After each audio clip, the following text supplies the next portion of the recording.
नमस्कार दोस्तों। आज का जो टॉपिक है वो है basically extra peninsular India and peninsular India में एग्रीकल्चर से रिलेटेड।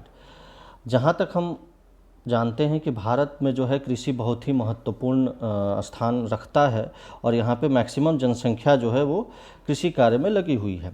अगर हम कृषि को समझने के पहले इस चीज़ को हम समझ लें कि जो गैर प्रायद्वीपीय और प्रायद्वीपीय भारत का जो वर्गीकरण है वो किस आधार पे है, तो जैसा कि आप देख पा रहे होंगे कि जम्मू कश्मीर, हिमाचल या हिमालय का जो भी रीजन है, सामान्य शब्दों में कहें कि अरुणाचल प्रदेश, सिक्किम, जम्मू कश्मीर, हिमाचल, उत्तराखंड का जो रीजन है वो बेसिकली एक्स्ट्रा पेनिनसुलर रीजन के तौर पे कंसिडर किया जाता है। वहीं पे बीच का जो पार्ट है वो मध्य गंगा का मैदान है और जो दक्षिणी भाग है जिसमें गुजरात का पार्ट, मध्य प्रदेश का, झारखंड से लेके पूरे नीचे तक का जो पार्ट आता है वो आपका पेनिनसुलर प्लेट्यू रीजन के अंतर्गत रखा जाता है।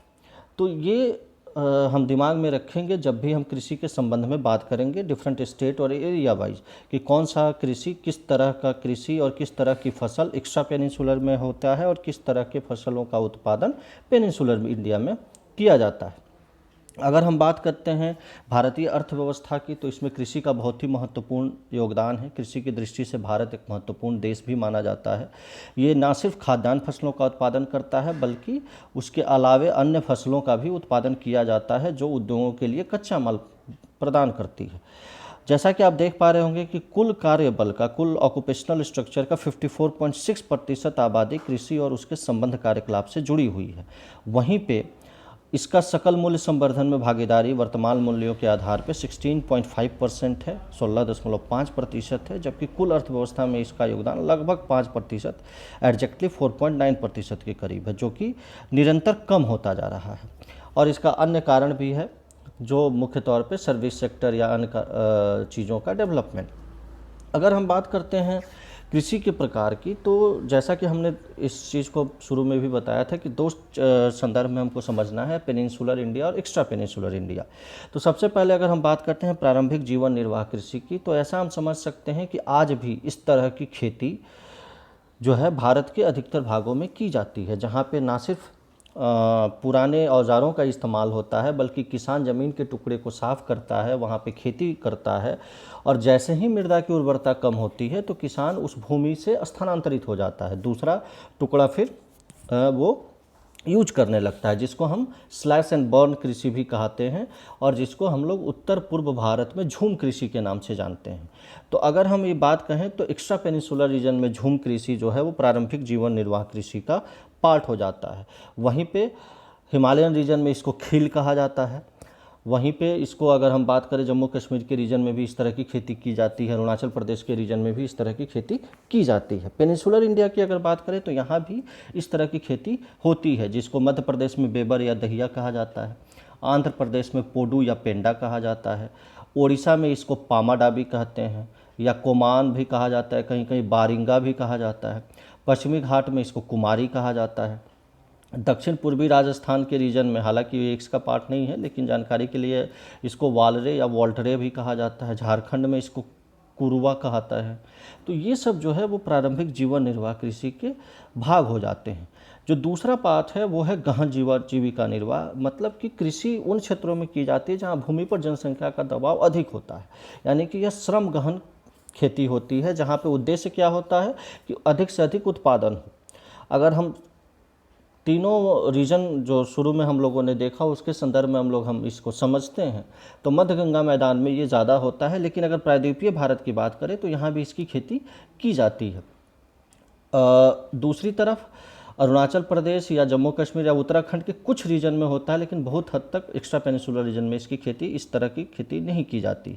हाँ, वाणिज्यिक कृषि की अगर हम बात करते हैं, जो इसका तीसरा है, जिसका मुख्य लक्षण होता है कि इसमें रासायनिक बीज का प्रयोग ज़्यादा होगा, कीटनाशक यूज होगा और एक तरह से कमर्शियल यूज के लिए खेती की जाती है। तो इस तरह का जो है खेती होता है, जो कि लगभग दोनों रीजन में होता है। अगर हम नॉर्थ ईस्ट की बात करें या एक्स्ट्रा पेनिनसुलर की बात करें तो वहाँ पे जो है केला, चाय आदि की खेती की जाती है, जो कि पूरी तरह से जो है वाणिज्यिक कृषि है।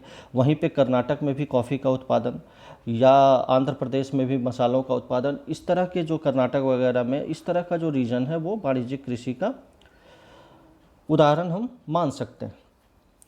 अगला जो पॉइंट है वो है शस्य प्रतिरूप या क्रॉपिंग पैटर्न की अगर बात करें तो 3 तरह की फसल होते हैं भारत में। भौतिक विविधताओं और संस्कृति की बहुलता को अगर आधार माने तो इसमें कृषि पद्धति भी अलग अलग दिखाई देती है। तो 3 प्रकार की बोई जाने वाली फसल है यहाँ पे, जिसमें 3 शस्य ऋतुएं भी हम कह सकते हैं, जिसमें रबी होता है, खरीफ और जायद होता है। रबी फसल की अगर बात करें तो अक्टूबर से दिसंबर तक बोया जाता है और ग्रीष्म ऋतु में अप्रैल से जून के बीच में काट लिया जाता है, जिसमें गेहूँ, जौ, मटर, चना, सरसों ये सब रबी फसलों के अंतर्गत आती है। अगर इसकी बात करें तो प्रायद्वीपीय भारत में अगर हम देखते हैं तो बेसिकली इसका जो है खेती की जाती है, जिसमें आपका मध्य प्रदेश हो गया, उड़ीसा के कुछ पार्ट्स हो गए, झारखंड हो गए और सदर्न स्टेट्स में इसकी खेती की करते हैं। एक्स्ट्रा पेनिसुलर में रबी की खेती जो है हिमाचल प्रदेश में होती है, जम्मू कश्मीर, उत्तराखंड में की जाती है। दूसरी तरफ अगर हम खरीफ फसलों की बात करें तो ये मानसून के आगमन के साथ बोई जाती है और सितंबर अक्टूबर तक काट ली जाती है। यानी कि बोई जाने वाली फसलों में इसमें अगर हम कहें तो मक्का हो गया, ज्वार, चावल, बाजरा, अरहर जो दलहन में आता है, मूंग, उड़द, कपास, जूट, मूंगफली, सोयाबीन, ये सारी चीज़ें आती है। अगर इसकी खेती शस्य प्रतिरूप को कहें, एक्स्ट्रा पेनिसुलर में बांटें हम, तो पेनिसुलर इंडिया की अगर बात करें तो तमिलनाडु हो गया, केरल हो गया, महाराष्ट्र हो गया, जो कोंकण तटीय रीजन हो गया, उड़ीसा, आंध्र प्रदेश हो गया, यहाँ पे इस तरह की खेती की जाती है। वहीं पे अगर हम एक्स्ट्रा पेनिसुलर की बात करें तो इसका कुछ पार्ट जम्मू कश्मीर, उत्तराखंड में आपको मिलेगा और अधिकतर जो है अरुणाचल प्रदेश और असम के बॉर्डर पे इस तरह की खेती की जाती है। और इन दोनों के बीच में रबी और खरीफ के बीच में जो फसलें बोई जाती हैं वो जायद फसलें कही जाती हैं, जिसमें सब्जी हो गया, चारे की फसल, तरबूज या खरबूज हो गया। गन्ने की फसल को हम इसलिए नहीं रखते हैं कि लगभग 1 साल तैयार होने में इसको लग जाता है। तो ये सारे जो रीजन हैं ये शस्य प्रतिरूप है जो एक्स्ट्रा पेनिसुलर और पेनिसुलर इंडिया में देखने को मिलते हैं। अगर हम मुख्य फसलों की बात करें तो सबसे पहले हम अगर बात करते हैं खाद्यान्न फसलों की, तो मिट्टी, जलवायु और कृषि पद्धति में अंतर होने के कारण एक्स्ट्रा पेनिसुलर और पेनिसुलर दोनों क्षेत्रों में अनेक प्रकार की खाद्य और अखाद्य फसलें उगाई जाती हैं। जिसमें आपका खाद्यान्न फसल की बात करें तो गेहूँ, चावल, मोटे अनाज, बाजरा, मक्का, दलहन, तिलहन, गन्ना, चाय, कॉफ़ी जो कि क्रैश क्रॉप भी है, फल जिसमें आपका आम, संतरा, अखरोट, इस तरह की चीज़ें, सेब वगैरह आती हैं। अखाद्य फसलों में रेशेदार फसल जिसमें रबर, कपास, जूट को हम रख सकते हैं। अगर हम बात करते हैं गेहूं की तो गेहूं बेसिकली मध्य गंगा मैदान का प्रमुख रीजन माना जाता है, लेकिन ये मुख्य तौर पे आपको प्रायद्वीपीय भारत की अगर इसकी तुलना हम करें तो ज़्यादा विशेषता है। ये गैर प्रायद्वीपीय भारत में गेहूं का पैदावार बहुत ही कम होता है या नाम मात्र का होता है। अगर हम बात करते हैं चावल की तो चावल में भी कुछ हद तक जो है फसलें होती हैं, लेकिन सीमित मात्रा में होती हैं गैर प्रायद्वीपीय भारत में। और मोटे अनाज की अगर बात करें तो मोटा अनाज जो है इसका भी जो है आंध्र प्रदेश में बेसिकली उगाया जाता है, जिसमें महाराष्ट्र, कर्नाटक, आंध्र प्रदेश और मध्य प्रदेश ही शामिल हैं। तो ओवरऑल आप देखते हैं कि जितने सारे फसल, खासकर खाद्यान्न फसलें हैं, वो मुख्य तौर पे प्रायद्वीपीय भारत की ही विशेषता हैं। प्रायद्वीपीय भारत में कहीं कहीं इसके पार्ट मिलते हैं। हाँ, कुछ तौर पे मोटे अनाजों का उत्पादन गैर प्रायद्वीपीय भारत में होता है, जैसे उत्तराखंड, सिक्किम, हिमाचल प्रदेश, अरुणाचल प्रदेश के रीजन में बाजरा के उत्पादन होता है। तो इस तरह के मोटे अनाजों का उत्पादन गैर प्रायद्वीपीय भारत में किया जाता है। अगर तिलहन की भी बात करें तो तिलहन में भी जो है मूंगफली, सरसों, नारियल, तिल, सोयाबीन, अरंडी, अलसी, बिनौला, सूरजमुखी, ये सारी तिलहन फसलें हैं जो हमारे यहाँ उगाई जाती हैं। मूंगफली और तिलहन का जो है मैक्सिमम पार्ट जो है आपको गुजरात, आंध्र प्रदेश, तमिलनाडु, कर्नाटक, गुजरात, महाराष्ट्र यानी प्रायद्वीपीय भारत के रीजन में ही मिलता है, दक्षिणी भारत में ही मिलता है। हाँ, दूसरी तरफ अगर हम बात करते हैं नकदी फसलों में तो चाय की अगर हम बात करें, जो कि एक रोपण कृषि का अच्छा उदाहरण है, तो ये जो है मुख्य तौर पे उष्णकटिबंधीय जलवायु में उगाया जाता है। और इस तरह के फसलों का उत्पादन असम, दार्जिलिंग, जलपाईगुड़ी वाले रीजन में होता है। हालांकि उत्तराखंड, हिमाचल प्रदेश के रीजन में भी इस तरह की खेती की जाती है। यानी फसलों की बात करें तो चाय हो गया, इसका उत्पादन जो है गैर प्रायद्वीपीय भारत में आपको देखने को मिलेगा। हालांकि प्रायद्वीपीय भारत में भी आंध्र प्रदेश में इसका उत्पादन किया जाता है।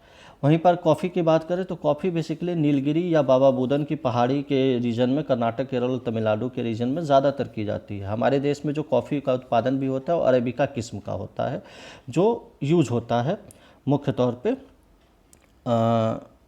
उत्पादन होता है और उसका व्यापार भी किया जाता है। अगर फलों की बात करें तो अखरोट हो गया, सेब हो गया, ये सब जो है गैर प्रायद्वीपीय भारत की विशेषता है। नाशपाती, खुमानी, ये सारी चीज़ें हिमाचल प्रदेश, जम्मू कश्मीर में उगाई जाती है। वहीं आंध्र प्रदेश, तेलंगाना, महाराष्ट्र, ये सब अंगूर के लिए जाने जाते हैं।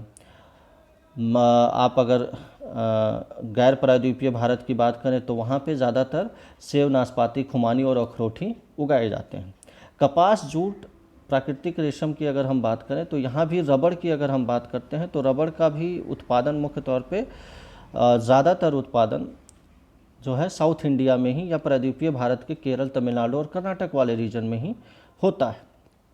तो आप एक बार देख पा रहे होंगे कि मैक्सिमम जो कृषि है वो प्रायद्वीपीय भारत की ही विशेषता है, चूँकि गैर प्रायद्वीपीय भारत मुख्य तौर पे हिमालय वाला रीजन होता है और वहाँ पर ना सिर्फ जो है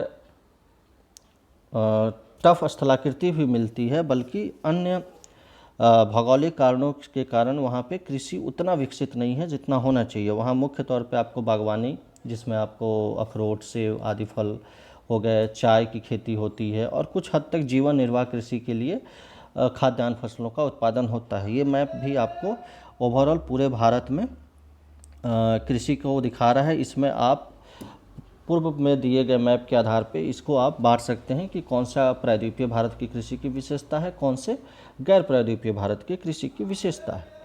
अगर हम बात करें कि भारत में कृषि में सुधार हेतु क्या क्या उपाय किए जाने चाहिए, तो सबसे पहला जो उपाय है वो है सिंचाई की सुविधा का विकास।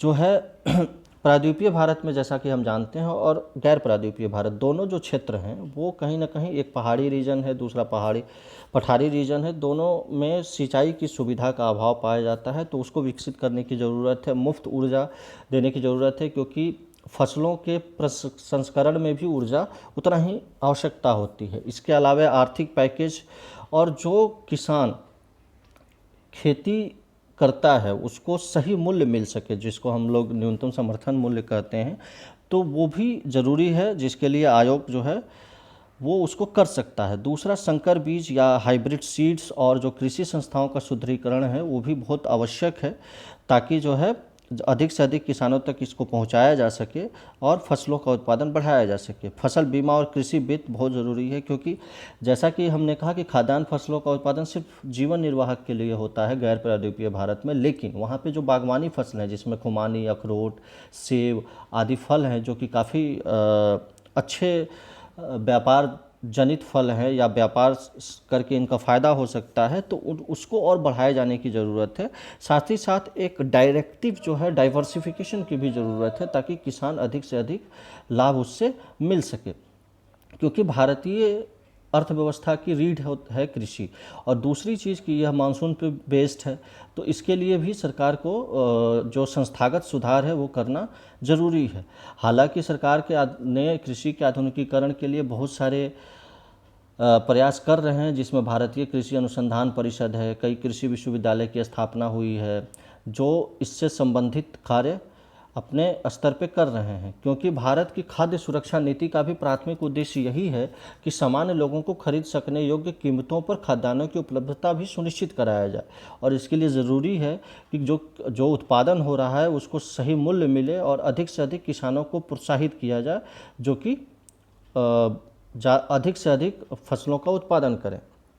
अगर हम बात करें कि हालांकि आज भी हम देखते हैं तो खासकर गैर प्रायद्वीपीय भारत में या प्रायद्वीपीय भारत में जो खेती होती है, जिसमें चावल, कपास, रबड़, चाय, कॉफ़ी, जूट या मसालों का उत्पादन होने के बावजूद भी, वैश्वीकरण का प्रभाव पड़ने के बावजूद भी, यह विकसित देशों से स्पर्धा करने में आज भी असमर्थ है, क्योंकि कृषि को वहाँ अत्यधिक सहायता दी जाती है जितना भारत में दी जाती है उसकी अपेक्षा। तो ये ज़रूरत है कि अधिक से अधिक जो है किसानों को सहायता किया जाए, ताकि किसान भी जो है अधिक से अधिक फसलों का उत्पादन कर सके और कहीं ना कहीं भारत को आत्मनिर्भर बना सके। इससे न सिर्फ किसानों की आमदनी अधिक होगी, बल्कि नई टेक्नोलॉजी यूज़ करने के बाद जो है किसानों का जो है खेती पे और बेहतर जो है विकल्प मिलेगा और पर्यावरणीय निम्नीकरण में भी कमी आएगी।